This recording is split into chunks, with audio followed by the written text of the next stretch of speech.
पाणी अमर शोक भेटी गाथा अभिमानानं मर्द मराठी झुकतो त्यांच्या चरणी माथा झुकतो त्यांच्या चरणी माथा जगावं कसं हे आम्हाला छत्रपती शिवरायांनी शिकवलं, मारावं कसं हे शंभूराजांनी शिकवलं, वागावं कसं हे संत समाज सुधारकांनी शिकवलं. आता आम्हाला कुठं शंभूराजासारखं मारायचंय, आम्हाला फक्त छत्रपती शिवरायांच्या न्याय नीती धर्माप्रमाणे वागायचंय. टाळ्यात थोड्यात वाजवा.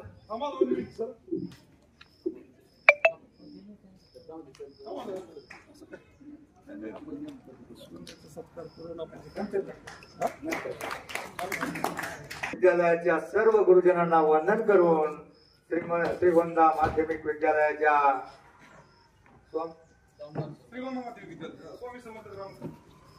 श्रीगोंदा माध्यमिक विद्यालयाच्या तुम्हा सर्व विद्यार्थ्यांना ज्ञानेश्वर मेटगुलेचा मनापासून मनपूर्वक नमस्कार. देशामध्ये एवढी मोठी MIDC आहे, आपल्या चाकण रांजणगाव सणसवाडी आमच्या MIDC मध्ये 90% कामगार मॅनेजमेंट सगळे बाहेरचे आहेत. त्याचे कारण आमची पोरं शिकत नाहीत, आमची पोरं टंगळमंगळ करतात. आपलं करिअर घडवायच्या अगोदर तिकडे पाटलांचा बैलगाडा तिकडेच राडा करतात. तुमच्यातला प्रत्येक जण जीवनामध्ये मोठा होऊ शकतो. हो, तुम्ही पाखरं पाहिली, पाखरांना कुठं घर असतं, कुठं खायला असतं, तरीही ती उडत उडत जातात, एका लहानशा झाडावर बसतात, फांद्या वाजतात. पाहणाऱ्याला वाटतं अरे पक्षी पडतील किंवा काय, फांद्या मोडतील किंवा काय, परंतु मुलांना त्या पाखरांना फांदी तुटण्याची भीती नसते. कारण त्यांचा त्या फांदीवर नसून आपल्या पंखावर विश्वास असतो. तसा तुम्ही स्वतःमध्ये विश्वास निर्माण करा, स्वतःमध्ये विश्वास निर्माण करा. तुमच्यातला प्रत्येक जण मोठा होऊ शकतो. तकदीर ने तुम सबको हीरा ही बनाया है, तकदीर ने तुम सबको हीरा ही बनाया है. बस शर्त ये है जो घिसेगा वही चमकेगा.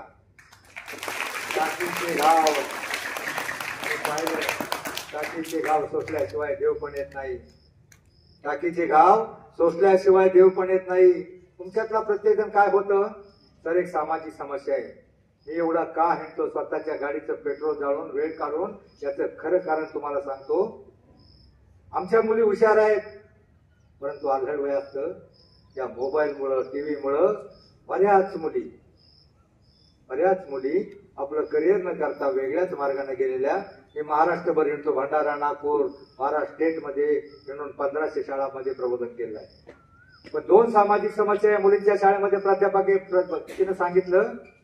आमची एक 11वीची मुलगी घरून निघाली, 8 दिवस शाळेत आली नाही. शाळेत का आली नाही म्हणून प्राचार्यानं मुलीच्या घरी लेटर पाठवलं आणि मग पालक भेटायला आले. पालक म्हटले मुलगी तर गेली होती.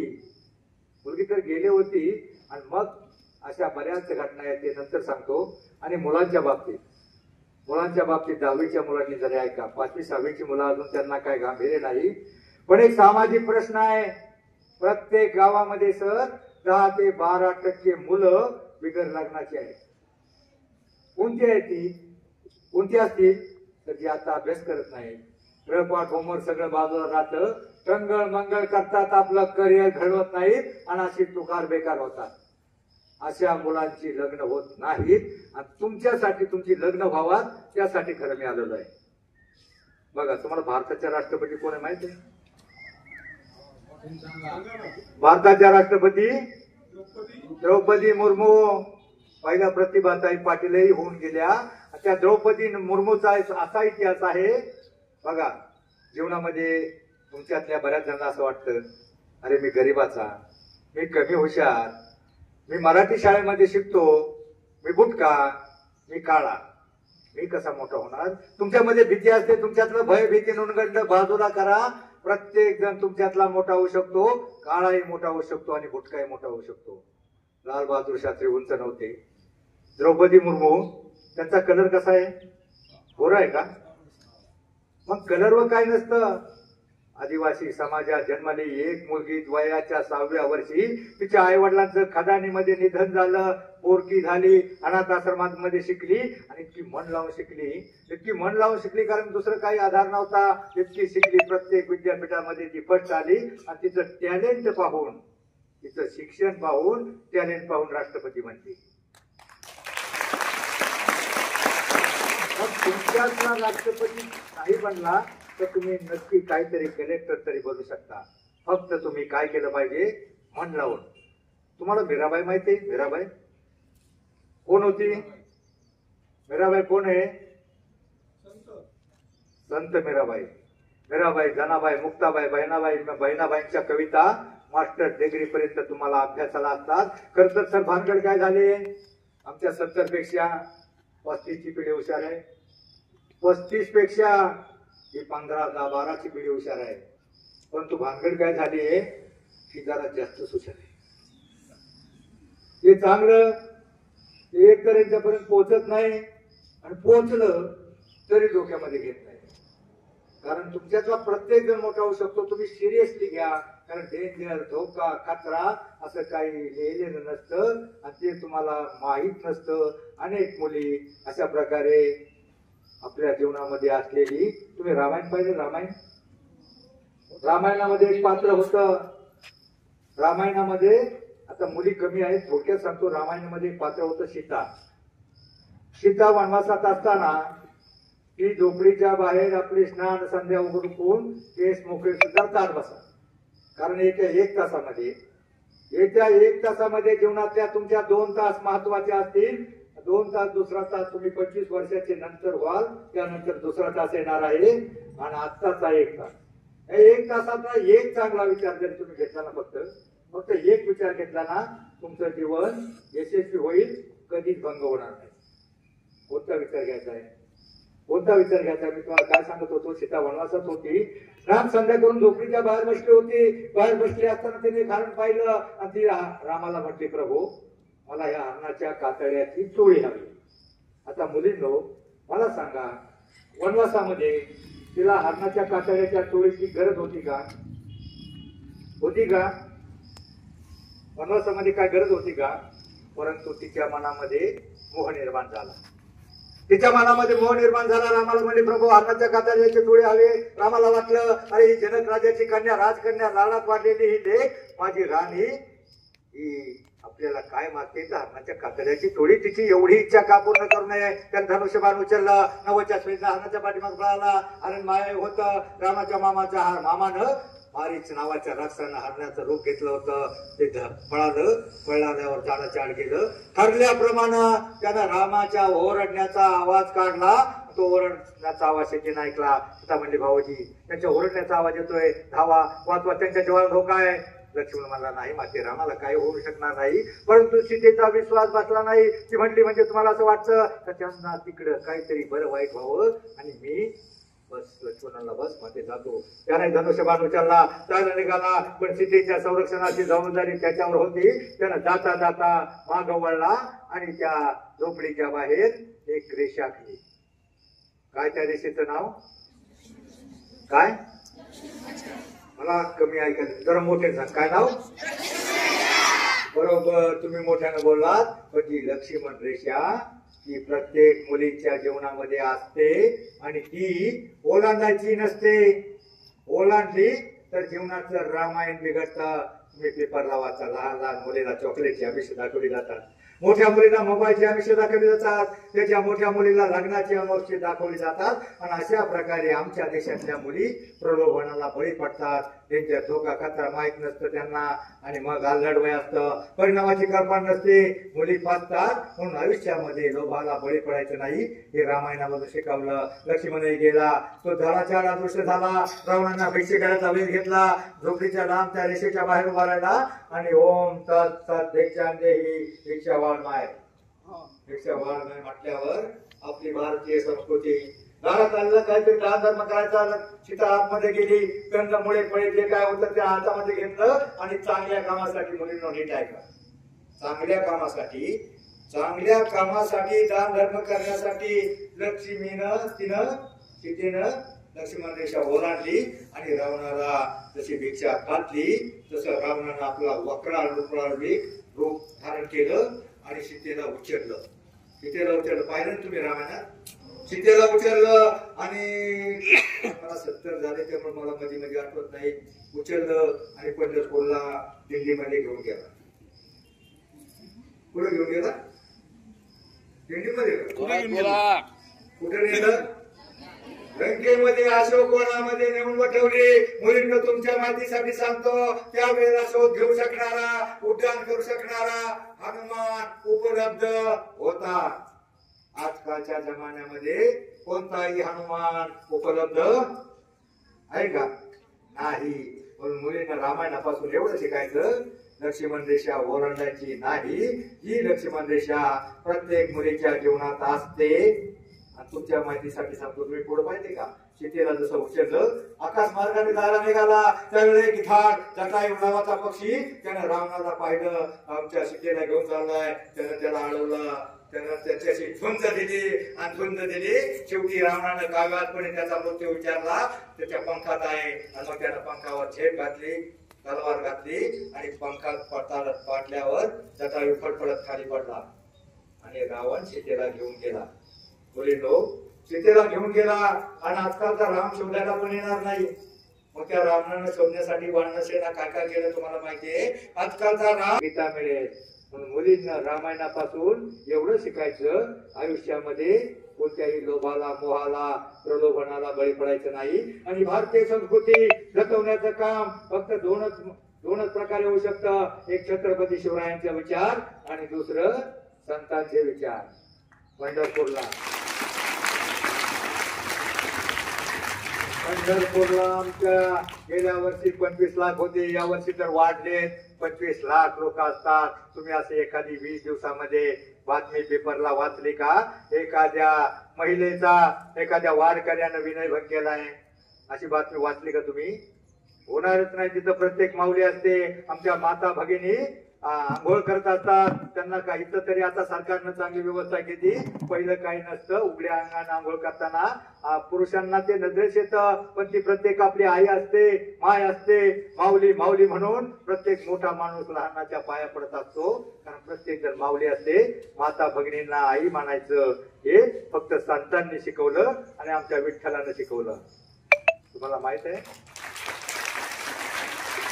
विठ्ठल कलियुगामध्ये एकच साधन आहे. तुम्हाला वाचायचं असेल, पहिले जे अनेक अवतार झाले, मत्स्य, कच्छ, वराह, राम, परशुराम किंवा कृष्ण, हे अनेक सगळे अवतार कशासाठी झाले? तर राक्षस मारले होते, त्या राक्षसांना मारण्यासाठी झाले. तुम्हाला माहितीये रामानं कोणाला मारलं? रावणाला. कृष्णानं कंसाला मारलं. अशा प्रकारे हिरण्यकश्यप म्हणजे सगळे राक्षस मारण्यासाठी पहिले अवतार झाले. पण आमचा विठ्ठलाचा एकच असा अवतार आहे, ते कुणाला मारण्यासाठी नाही तर सगळ्यांनाच तारण्यासाठी आहे. कुणाला मारणार? कुणाला मारणार? प्रत्येक गावामध्ये अनेक वाईट प्रकारची माणसं राक्षस तयार झाले. एका गावामध्ये कितीतरी राक्षस वाईट प्रकारची वागणारी लोक तयार झाल्यात. आणि मग कुणाला मारणार? पण हा सगळ्यांना मारण्याऐवजी, त्या वाईट माणसाला मारण्याऐवजी त्याच्या मनामध्ये विठ्ठल नामानं, अभंगानं, कीर्तनानं, प्रवचनानं ते वाईट विचार घालून त्यात चांगले विचार भरण्याचा प्रयत्न आमचा फक्त विठ्ठल नामातून होतो, भजनातून होतो, अभंगातून होतो. मुलांनो, अभंग या शब्दाचा अर्थ असा आहे, ज्याचे आयुष्यामध्ये 2-5 अभंग पाठ असतील त्याचं जीवन कधीच भंग होणार नाही. हरिपाठ, तुमच्या गावामध्ये हरिपाठ होतो?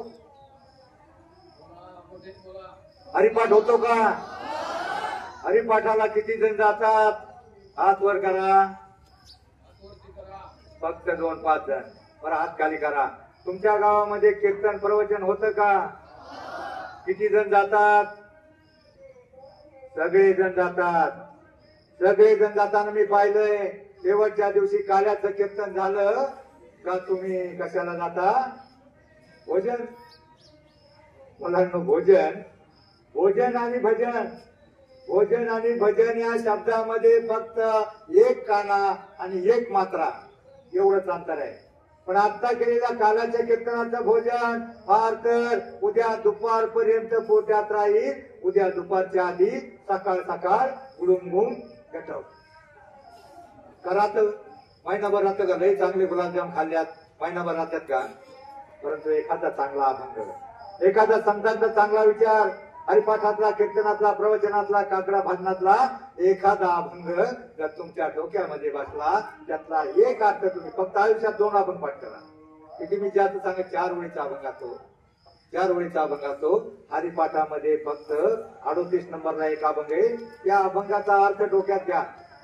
काय अभंग आहे माहितीये का? 38 नंबरला हरिपाठामध्ये कोणता अभंग आहे? हरिपाठाला जाता म्हणलं ना, अवघाची संसार सुखाचा करीन आनंदे भरीन तिन्ही लोक.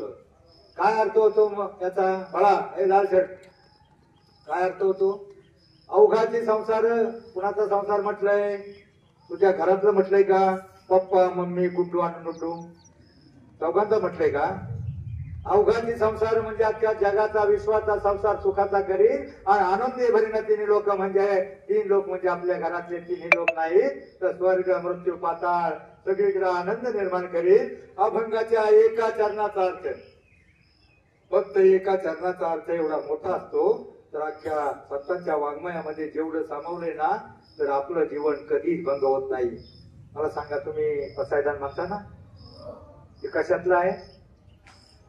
कशातून घेतलंय ते? कशातून? कशातून? हो, उठून मोठे का? कशातून आहे घेतलेलं ते? कशातून? अभंगातून नाही. कोणत्या ग्रंथातून घेतलंय? गीतेतून, भागवत मधून. पसायदान हे ज्ञानेश्वरीतल्या 1792 ते 1802 नंबरच्या ओव्या आहेत. 1700 हरिपाठच्या ज्ञानेश्वरीतल्या ओव्या आहेत. पण तुम्ही ज्ञानेश्वरी गीता गाता मोठे ग्रंथ उचकटणारे नाही. पण परंतु फक्त तुम्हाला जीवन सक्सेस करायचं असेल, चांगल्या प्रकारे जगायचं असेल आणि जीवनात यशस्वी व्हायचं असेल तर हरिपाठातला एक अभंग पाठ करा. आणि हरिपाठाच्या बाहेरचा जो अवघाची संसार सुखाचा करीन त्याचा व्यापक अर्थ तुम्हाला जरी नाही कळला, स्वतःचा संसार सुखाचा करायचा आहे एवढं जरी कळलं अर्थ तरी फार झालं. आणि दुसरा एक अभंग आहे, सावता महाराज नाव ऐकले? सावता महाराजांचं गाव कोणतं? अरण. पंढरपूरच्या हायवेच्या अलीकडे त्यांचं गाव आहे, अगदी पंढरपूर पासून जवळ.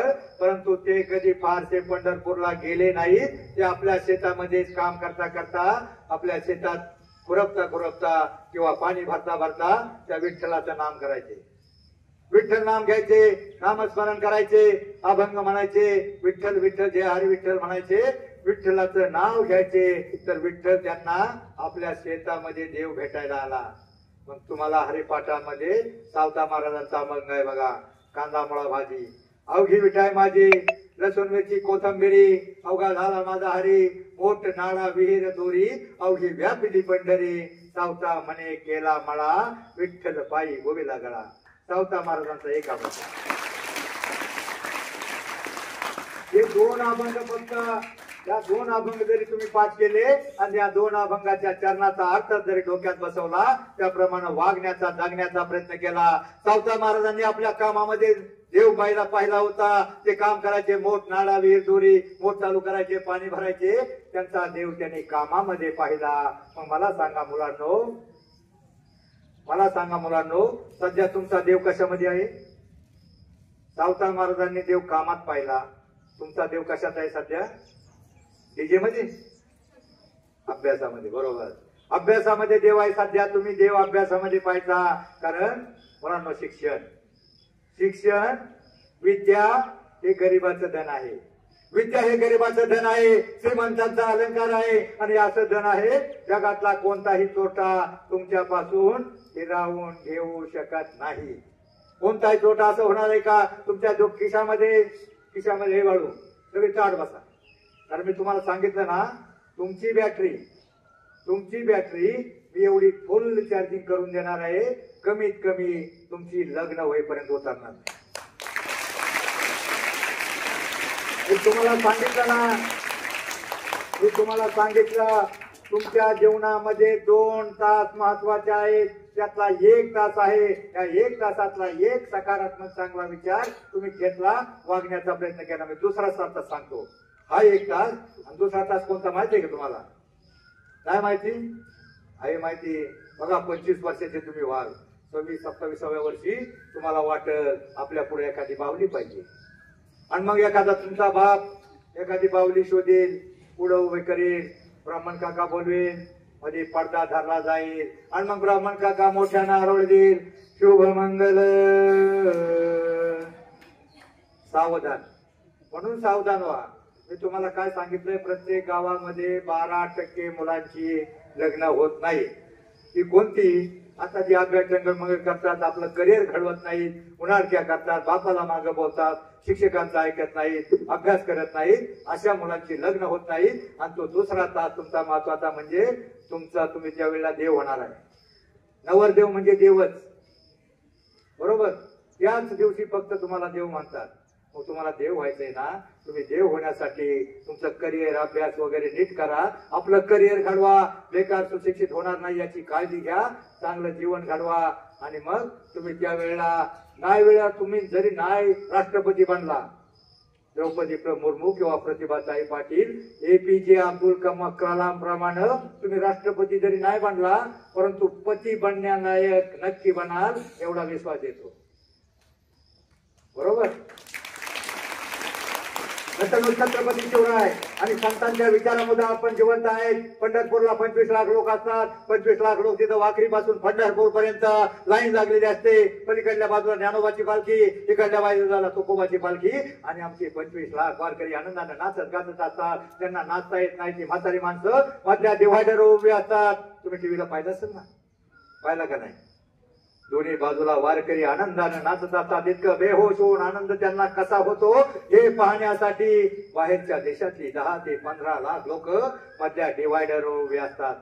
मधल्या डिवायडर होता आमचा वारकरी माऊली ज्ञानोबा तुकाराम विजय हरी विठ्ठल जय जय विठ्ठलचा गजर चालू असतो. कुणी फुगडे खेळतंय, कुणी आनंदाने नाचतंय, बेहोश होतंय, आणि ते बाहेरच्या लोक जे येतात ना बघायला, हा सोहळा बघण्यासाठी आमच्या बाया मधल्या डिवायडर असतात. त्यांच्या पाठीमागं बघून त्यांच्या त्या हाफ चड्डीवाल्या बाया, त्यांना नवल वाटतं, ही गरीब लोक, झोपडी फाटकी लोक, वारकरी, यांना कशाचा एवढा आनंद झालाय, हाऊ हॅपी. आणि मग त्यांना ते आपल्या जोडीदाराला म्हणती, ती हाफ चड्डीवाली बाई म्हणती, वंडरफुल वंडरफुल. आमची गावठी बाई म्हणती, अय भवानी, हे वंडरफुल नाही,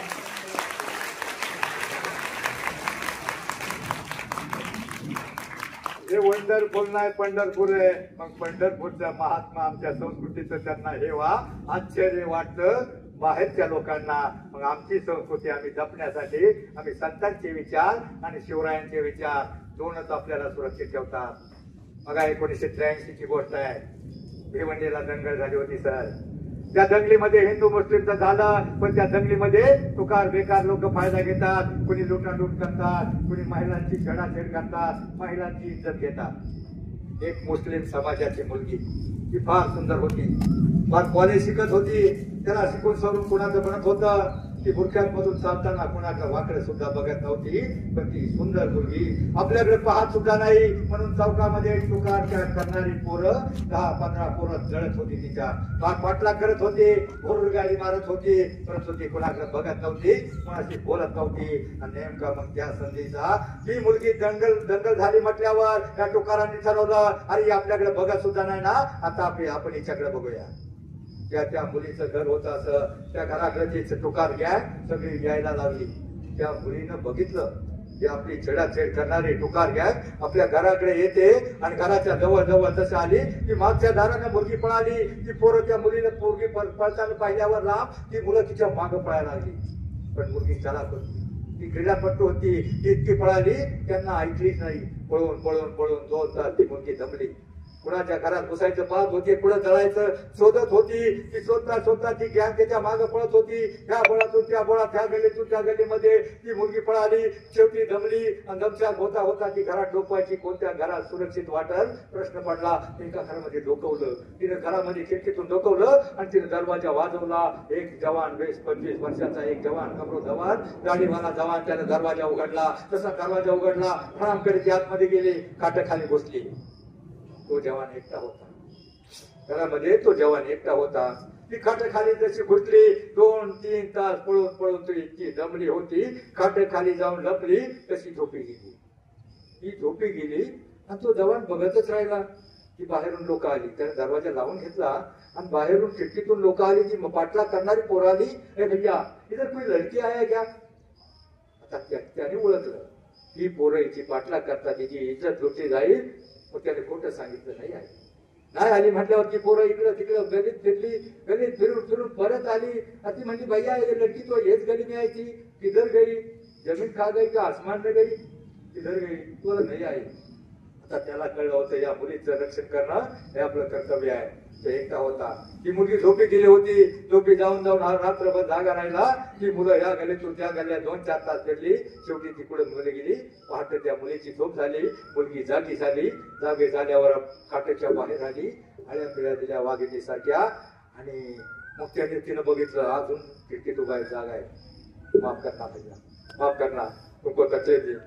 ती मला माफ करणं जाऊ दे कशाला, पण मला सांग, तू माझ्या घरामध्ये अचानक घुसलीस, मी एकटा होतो, तू खाट खाली गेलीस. आता मी तुझं काही करू शकत होतो, मी जवान होतो, मलाही वाटत होतं काहीतरी. मग तू माझ्या घरात का घुसलीस? माझ्याच घरात तू का घुसली? त्यावेळा त्या मुलीनं उत्तर दिलं, मी बाकी बऱ्याच ठिकाणी फिरले, बऱ्याच घरामध्ये डोकवलं, मला तिथं सुरक्षित वाटलं नाही. पण ज्या वेळा तुझ्या घराच्या खिडकीतून डोकवलं त्यावेळा तुझ्या भिंतीवर मी छत्रपती शिवरायांचा फोटो पाहिला.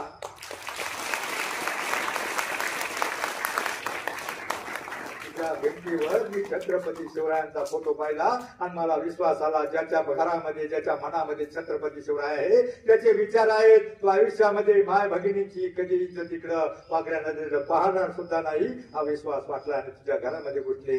मुलींनो, आपला समाज, आमच्या महिला जे सुरक्षित आहेत ना, ते फक्त 2च विचारामुळं, एक संतांचा विचार, एक छत्रपती शिवरायांचा विचार. तुम्हाला इतिहास सगळा माहिती आहे. मी तुम्हाला काही शाहिद खानाची बोटं तोडली किंवा सगळं अफजल खानाचा वध सगळं सविस्तर सांगणार नाही, फक्त थोडक्यामध्ये सांगतो. तुम्ही शाहिस्ते खानाची बोटं तोडलेली पाहिजे ना. झाला शाहिस्त्याबरोबर त्याची बोटे तुटली 4, ओ चमके शिवबाची तलवार. हे पाहिलं ना, ऐकलं असेल ना. मग शाहिस्ते खानाची बोटं तुटली, बोटं तोडून शिवराय छत्रपती ते सगळे पळून गेले. बोटं तुटली, ते पळून गेले. तो शाहिस्ते खान आपल्या रक्ताळलेल्या हाताकडे पाहत होता. मनामध्ये वेदना होत होत्या, अगदी सगळ्या शरीरामध्ये वेदना होत होत्या. तेवढ्यामध्ये त्याची बहीण धावत आली, म्हणजे भाईजान भाईजान मेरी बेटी लापता है, मेरी बेटी लापता है, देखो शिवाजी के आदमी उसे भगा के ले गए हो गए. हे तिचं वाक्य ऐकलं. त्याच्या हाताकडे त्या पाहताना तो थांबला आणि आपल्या बहिणीला म्हणला, नाही बहन, नहीं बहन, ऐसा हो ही नहीं सकता, ऐसा हो ही नहीं सकता. शिवाजी किसी की गर्दन उड़ा सकता है, शिवाजी किसी का उंगली काट सकता है, लेकिन शिवाजी के आदमी, शिवाजी किसी लड़की को, किसी महिला को लेके जा ही नहीं सकता.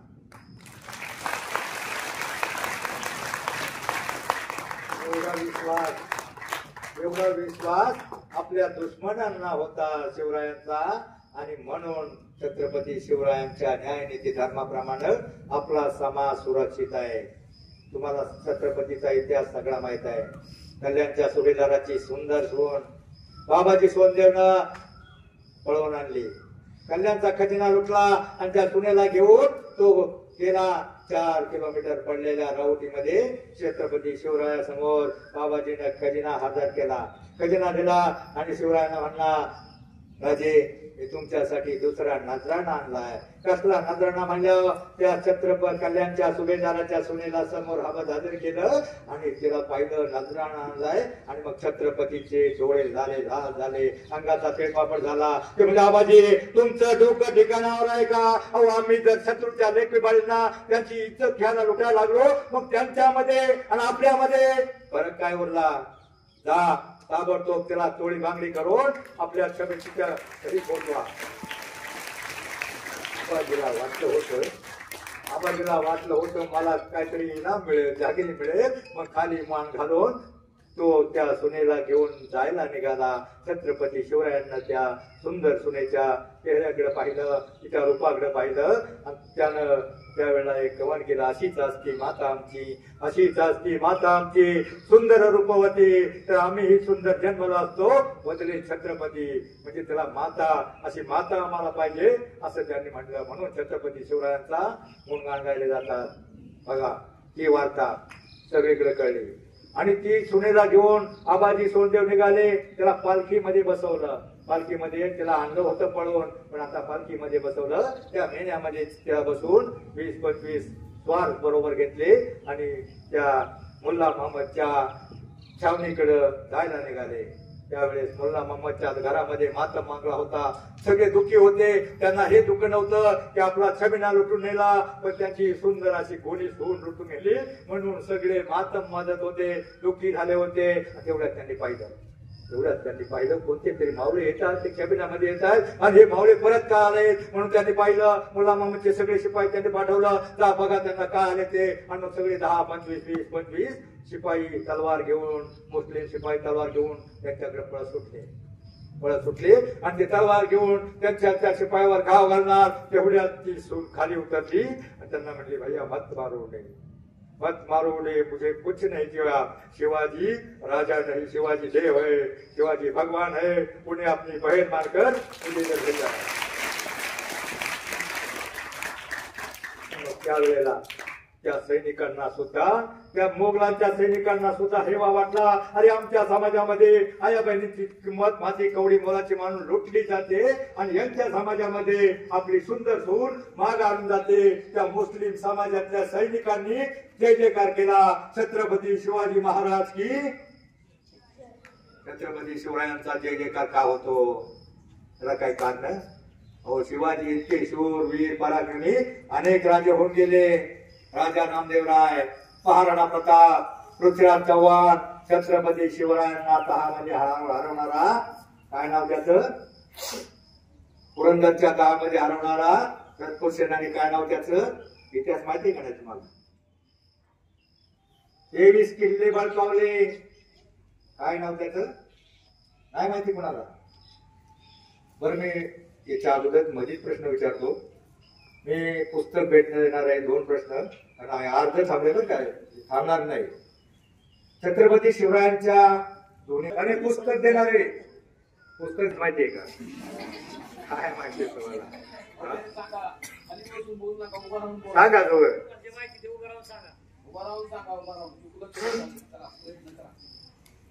इतिहासाच्या पाणी छत्रपती शिवराय आणि ज्ञानोबा तुकाराम संतांची नावं राहतील आपल्याला जगण्यासाठी. आपल्याला आपल्या आजोबाची नावं माहित नसतात. या लोकांची नावं आपण का घेतो आहे का माहिती कुणाला? त्यावेळेला आमचे शाहीर पोवाडे गायला लागले. काय पोवाडा माहितीये का तुम्हाला? हिमालयाच्या सरहद्दीवर नेफागडी गाठवा, मातृभूमीच्या तरुण वीरांनो भारत आपला टेकवा, लालचीने पिटवा, असे पोवाडे गायचे.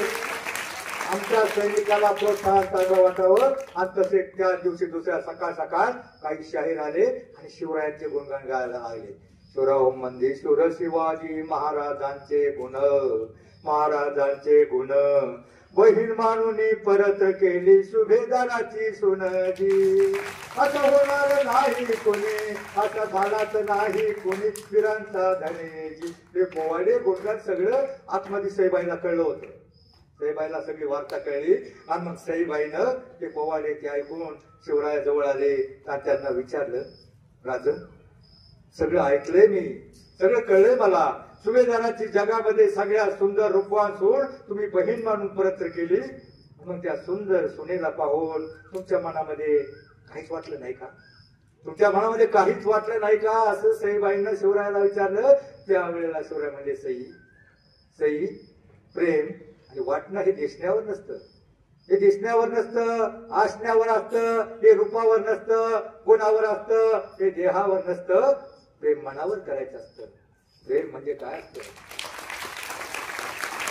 प्रेमाची व्याख्या प्रेम या शब्दाची वेगळी व्याख्या काढली लोकांनी. पण प्रेम म्हणजे नेमकं काय असतं? या सैनिकाचं देशावर असतं ते खरं प्रेम, आईचं लेकरावर असतं ते खरं प्रेम, गाईचं वासरावर असतं, वासराचं गायीवर असतं ते खरं प्रेम, मेंढीचं शेळीवर, शेळी मेंढीचं आपल्या कोकरावर असतं ते खरं प्रेम, भावाचं बहिणीवर असतं, बहिणीचं भावावर असतं प्रेम. प्रेम हे फक्त नर आणि मादीचं नसतं, प्रेम हे पवित्र असतं आणि पवित्र प्रेम. मित्रांनो, छत्रपती शिवरायामुळं आणि संतांच्या विचारामुळं आपल्याला जगावं कसं हे कळलं, वागावं हे कसं कळलं. तुम्हाला माहिती आहे, संत ज्ञानेश्वर, संत तुकाराम यांना यावेळेला जिवंतपणे लोकांना एवढं छळलं, एवढं हे केलं. मंबाजी रामेश्वर भट मेल्यावर त्यांचेच पोवाडे त्यांनी गायले, त्यांच्यावर अभंग निर्माण केले आणि त्यांच्या जीवावर आज प्रत्येक तीर्थक्षेत्राला सगळे पोट भरतात. मग मेल्यावर माणसाची किंमत होते. मग ते संतांचे विचार, संत ज्ञानदेव तुम्हाला माहिती आहे त्याचं, ज्ञानदेव मुक्ताई सोपान, चारी भावंड लहान असताना त्यांना झोपेमध्ये नेऊन ज्या धर्म मार्तंडांनी त्यांच्या आई वडिलांना देहांत प्रायश्चित्ताची शिक्षा दिली, त्यांच्या आई वडिलांनी आत्महत्या केली आणि चारही भावंड लहान असताना कशी वाढली, त्यांना कोणी पाणी द्यायचं नाही, कोणी पीठ वाढायचं नाही, कोणी भाकरी द्यायचं नाही, परंतु ते कुठंतरी हिंडत कसं तरी पाणी पिऊन जगायचे. एक दिवस एकाला त्यांना पीठ वाढलं होतं, मंबाजी नावाच्या एकानं त्याचं पीठ सगळं उधळून दिलं. ज्ञानदेव रडत गेले, आता काय करायचंय, भावंडांना भूक लागली असेल, त्यांनाही भूक लागली, पाणी पिण्यासाठी पाण्यावर तहान भागवावा म्हणून ज्ञानदेव नदीमध्ये इंद्रायणीच्या पात्रामध्ये पाणी प्यायला उतरले. पण तो विसोबा खेचर नावाचा एक कर्मठ ब्राह्मण पाठीमागा आला, त्याला लाथ घातली, त्याला पाण्यामध्ये पाडलं. ज्ञानदेव म्हणले, काका काका का मारताय? म्हणला, संन्यासाच्या कार्ट्या इंद्रायणी बाटवतोच म्हणून त्याला मारत बाहेर काढलं. ज्ञानदेव हमसत बाहेर निघाले, आपल्या कुटीकडे आले. कुटीकडे येत असताना 9 वर्षाच्या चिमुरड्या मुक्ताईनं सरपणाच्या काडक्या गोळा करताना पाहिलं का ज्ञानदेव उधळकन दरवाजा बंद करून आतमध्ये गेले. मग ती धावतच आली. त्याला म्हणाले, दादा ताटी का लावली? ताटी उघड. परंतु ज्ञानदेव काहीच बोलेनात म्हणल्यावर तिनं फटीतून पाहिलं, ज्ञानदेवाची सगळी कपडे चिखलानं मागली होती. अरे दादा काय झालं? तुझ्या कपड्याला चिखल काय झालं? दार उघड. ज्ञानदेव काहीच बोलेना. दादा माझी शपथ काहीतरी सांग. काहीच बोलेना. शपथ म्हणला तरी ज्ञानदेव म्हणला, काही नाही ग मुक्ते, इंद्रायणीच्या पात्रामध्ये पाणी प्यायला उतरलो, पाय घसरून पडलो असं त्यानं सांगितलं. तरी मुक्ता म्हणजे, दादा खरं बोल, आम्हाची भावंडाची शपथ. आणि मग त्या वेळेला त्याने सांगितलं, त्या विश्वभाने मला पाण्यामध्ये चिखलामध्ये पाडलं का? काही नाही झालं विशेष, काही नाही म्हणल्यावर अरे मग म्हणला ती मुक्ताई म्हणल्यावर, मग जाऊ दे ना दादा, दार उघड, मी तुझी कपडे धुते. दार उघड म्हणल्यावर तरी तो दार उघडेना. आता तुमच्यातली एखादी मुक्ताई असती, आजकालची एखादी बहीण असती आणि तुमच्या भावाला जर एखाद्यानं मारलं असतं आणि पाडलं असतं चिखलामध्ये, तर तुम्ही काय केलं असतं? आता त्या परिस्थितीमध्ये? तुम्ही तुमची भावंड म्हणजे अरे सोपान देवा, निवृत्तीनाथा, चला रे सगळे त्या विसोबाचं टाळकं फुटू. परंतु ती आधी माया शक्तीचा अवतार होती, ज्ञानी होती, जगत जननी होती, सर्व हे होती, शक्तिमान होती. ती म्हणजे, जाऊ दे ना दादा, दार उघड. तरी ज्ञानदेव दार उघडेना म्हणलं, मी तुझी कपडे धुते, तरीही ते काय दार उघडेना. आणि मग मुक्ताईनं अनेक प्रकारच्या विनवण्या केल्या, दार उघड. ज्ञानाचा म्हणा,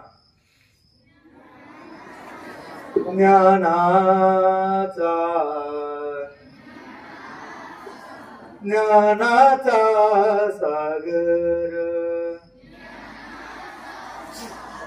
सखा माझा ज्ञानेश्वर,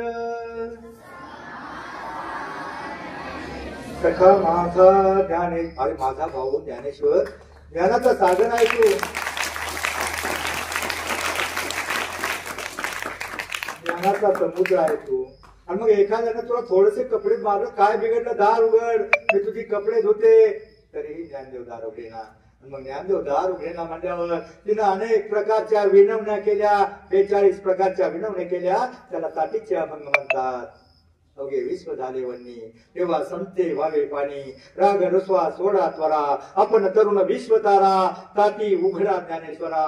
42 प्रकारच्या विनवण्या केल्या आणि सगळ्या विनवण्या करत असताना पाठ मोरे ज्ञानेश्वर कान देऊन ऐकत होते. अरे 9 वर्षाची चिमुरडी मुक्ती, किती तत्वज्ञान मला सांगितलंय. आणि त्यांचे पटकन मागवडले, दरवाजा उघडला, मुक्ताईला मिठीमध्ये घेतलं आणि मग त्यांना त्याची जाणीव झाली, माझा अवतार कशासाठी आहे. माझा जन्म 9 वर्षाची मुक्ताई एवढं तत्वज्ञान सांगते, तर मी तर माझं नाव ज्ञानेश्वर, जगाला ज्ञान देण्यासाठी माझा जन्म. आणि त्यानंतर त्यांनी ज्ञानेश्वरी लिहायला सुरुवात केली. आणि मी ती ज्ञानेश्वरी त्याच्यातलं पसायदान आहे, त्याच्यातलाच हरिपाठ आहे. आणि त्या हरिपाठातला एक अभंग जरी तुम्ही पाठ केला ना, तुमचं जीवन कधीच भंग होणार नाही. ज्ञानेश्वरांना माऊली म्हणतात, म्हणजे आपल्या सगळ्यांना जीवनदान देणारी आई असते. वाडीमध्ये प्रत्येकाला माऊली माऊली म्हटलं जातं. तरुण नाव ज्ञानेश्वर असून माऊली का म्हटलं जातं, तर ती सगळ्या जगाची आई होऊन जगाला जगण्यासाठी तत्वज्ञान दिलं. आता असं समजा, तुम्ही सगळे ज्ञानेश्वर आहात. तुम्ही सगळे कोण आहात? आणि तुम्ही सगळ्या मुक्ताई आहात, तुम्ही सगळ्या बहिणी आहात आणि तुम्ही सगळे भाऊ आहात. परंतु मुलींनो, हे ज्ञानेश्वर काही आतमध्ये कोंडून घेणार नाही. या आतमध्ये तुमचे भाऊ काही आतमध्ये कोंडून घेणार नाही. ते कुठेतरी बाहेर टुकारक्या बकारक्या करत वाईट मित्रापर्यंत 10-11 पर्यंत भटकत येतील. आणि भटकत आल्यावर तुमचे आई वडील घरी झोपलेले असतील आणि हे दरवाजावर पटीतून बघतील आणि म्हणत मुक्ते दार उघड, मुक्ते दार उघड.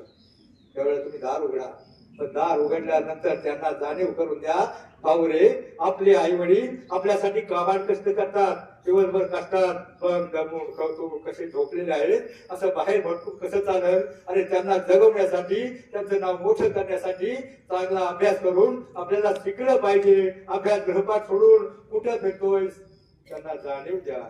आणि फक्त बहीण भावाच्या नात्याचा, तुम्ही सगळे भाई बहिणी आहात, तुम्ही सगळे भाऊ आहात, तुम्ही ज्ञानदेव आहात, तुम्ही मुक्ताई आहात. बहीण भावाच्या पवित्र नात्याचे आपल्या हिंदू संस्कृतीमध्ये 2 सण असतात. कोणते कोणते असतात? कोणते सण असतात 2? कोणते? रक्षाबंधन आणि भाऊबीज. बरोबर. त्यावेळेला बहीण भावाला ओवाळते आणि भावाला बहिणीनं ओवाळल्याच्या नंतर भाऊ त्या बहिणीच्या ताटामध्ये काहीतरी टाकतो. काय टाकतो?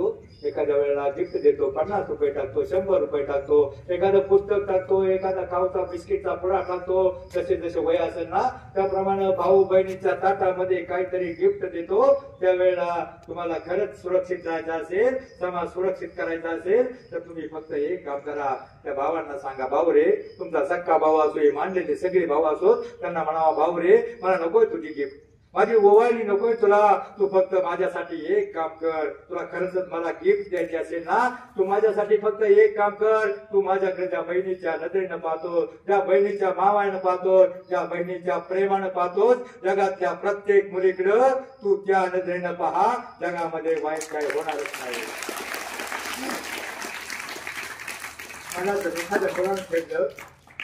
मला जर एखाद्या मुलानं छेडलं तर तुला राग येईल ना, तुला राग येईल ना. आणि तू जर एखाद्या मुलीची म्हणून जर छेड काढली तर कुणाची तरी बहीण असेल म्हणून तुम्ही एवढं करा. माझ्या व्याख्यानातून एवढा मतलब घ्या, बहिणीचं आणि भावाच्या नात्यानं तुम्ही एकमेकांना बघा, त्या नात्यानं बघा, त्या मनानं बघा, त्या पवित्र मनानं बघा. आपली भारतीय संस्कृती 7 समुद्रापलीकडे ख्याती तुमच्या माहितीसाठी सांगतो.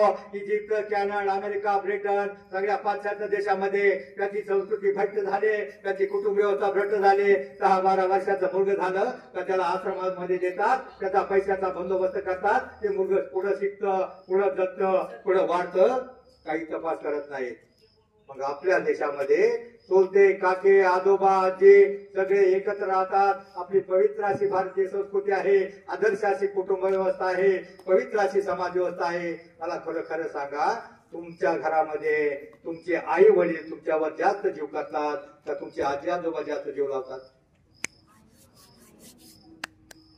आई वडील रागावतात, आई वडील रागवतात, पण आजी आजोबा तुम्हाला कधी मारत नाहीत किंवा रागवत नाहीत. तुमच्या आजी आजोबाची म्हणजे आपली अशी संस्कृती आहे.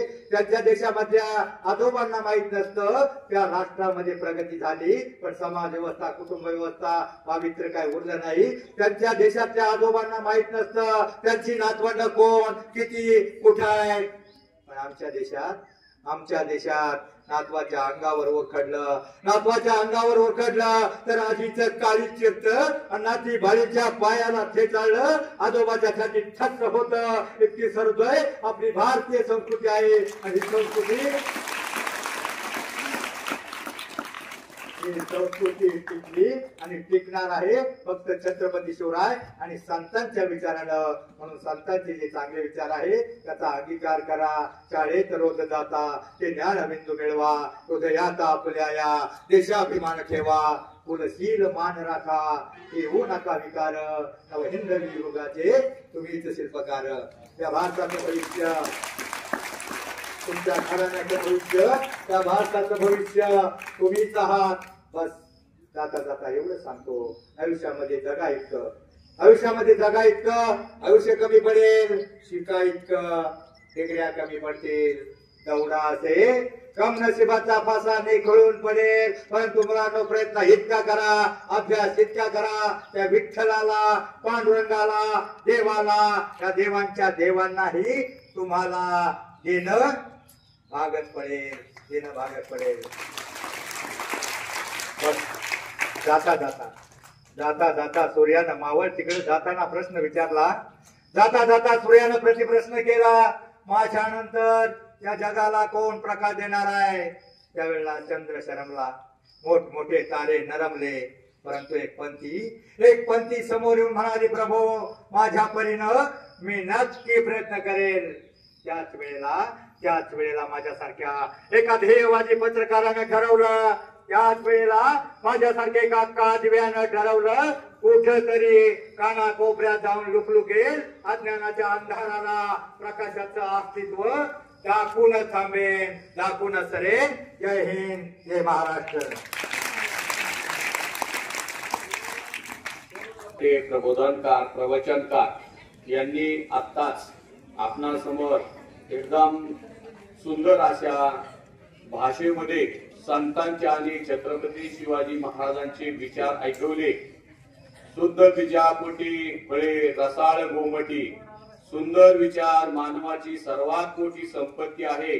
अनेक वेगवेगळ्या प्रकारचे दाखले देऊन संत जनाबाई, संत मीराबाई, संत ज्ञानेश्वर, संत तुकाराम, संत एकनाथ अशा अनेक संतांची उदाहरणं देऊन या ठिकाणी महाराजांनी अत्यंत रसाळवाणीमध्ये या ठिकाणी या विद्यालयातील विद्यार्थ्यांच्या ज्ञानाची शिदोरी भरगच्च भरलेली आहे. निश्चितच महाराज आमचे विद्यार्थी या ज्ञानाचा आपल्या भविष्यामध्ये उपयोग करतील. विद्यालयाच्या वतीने मी तुम्हाला लाख त्या निमित्त धन्यवाद देतो. आणि महाराजांचं मत आहे, या ठिकाणी काही प्रश्न विद्यार्थ्यांना विचारायचे आहेत.